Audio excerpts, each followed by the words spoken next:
So I'm on the women's FSU women's track and field team, and I'm a sprinter on the 60 meters, the 100 meters, and the 200 meters.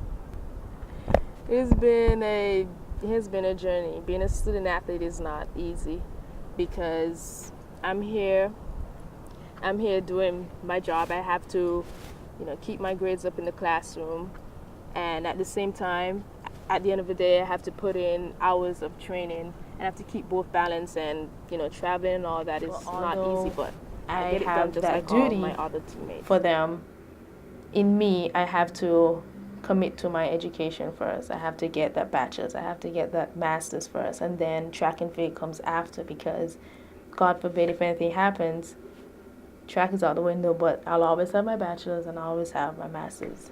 But do you find that your fellow student athletes adhere to that position? Some of them, and some of them not.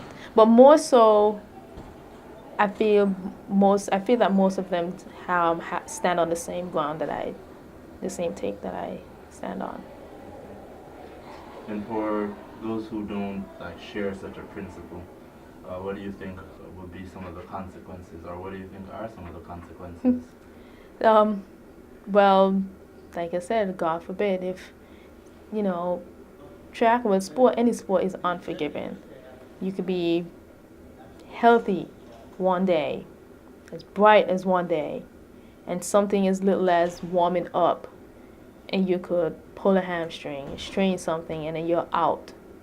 And in such a case, if the sport or track and field is your main goal, is your main thing, and something happens to you like that, then it's all of a sudden life just starts to hit you like, okay, what's next? Because if you weren't concentrating on the educational aspect, but more so on track and field, when that fumbles, how are you going to go back to the educational aspect? I mean, it is possible that you can, but sometimes it takes much more to go a step backwards than to come all the way back forward into life, if that makes sense. What are some of the more common reasons you've heard from your fellow student athletes why they don't adhere to, I'm gonna do my schoolwork and get my track thing going? I mostly hear that it's hard, it's difficult, time management, So other than the fact that some persons just don't know how to manage handling both of them, I think I would just want to assume personal reasons, that's going on in their lives, because it's not just, even though we're students and we're athletes, there's so much more that goes on into our lives that affect both. So I'm honestly not sure, but I just want, maybe, for family reasons, a person might say, oh, I really want to be a professional athlete so that I can get a potential contract and be able to support my family. So all of a sudden, there's this drive for, I'm going to do it, I'm going to get this contract. And then something wrong happens, and then, So as far as graduating patterns go, would you say that there are more student athletes graduating than not? Yes, I would assume so, yes. You would assume so? Yes. Why would you assume so? I mean, in respect to Florida State, Mm-hmm. I've been here for a very long time. Yeah. And you have, the occasional ones who would drop out for personal reasons or, because they had to leave the team for other reasons. But most of them graduated. Well, first off, to be honest, while we're traveling, everywhere becomes your classroom. I've had to do assignments, papers, study while I'm on the plane, while we're on the airport, while we're at track meets, the actual meet, or in your hotel room, anywhere you could find, on the bus, every single time that you have spared to do something. But for the most part, when I'm actually about to compete, when I'm warming up, I block it all out. But there were times when, I remember one time I had a 20-page paper and exam, a big exam, coming up like the following week, and I was frustrated, and it was all on my mind while warming up and everything. But I didn't let it get to me. I didn't let it get to me. For the most part, I block it all out.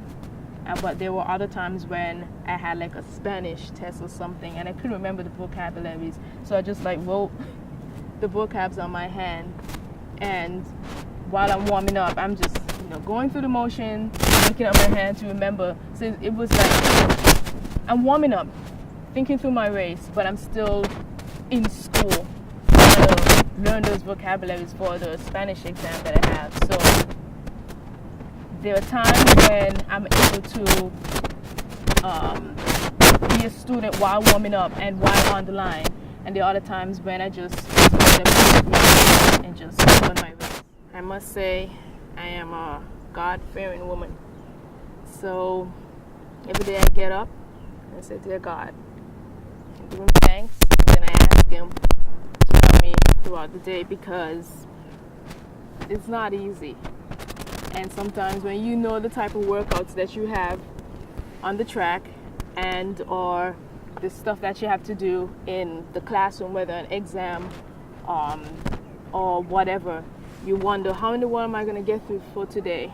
But you just have to have that faith and positive thinking that everything's going to be okay. So you just take it one class at a time, one practice session at a time, and one day at a time. I believe in myself. I work hard, I study hard, and I believe in myself. And so it gives me that that boost, that motivation that I can do anything I put my mind to. So with that state of mind, when I come out on the track, I just go and I excel. So, well, being an athlete, to be honest, everything has to be on schedule. I have to do this, and then this, and this. I have to be disciplined. So it helps me be disciplined.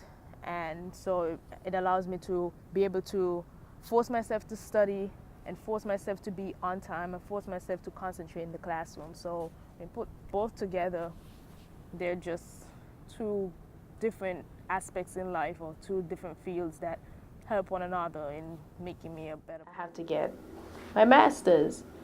So my work ethic in the classroom comes first, and then track and field. I put all my energy in for schoolwork. So if track takes out of my day, 4 hours out of my day, my school is going to get 6 to 7 hours out of my day. It's not going to be equal. My education will always have that upper hand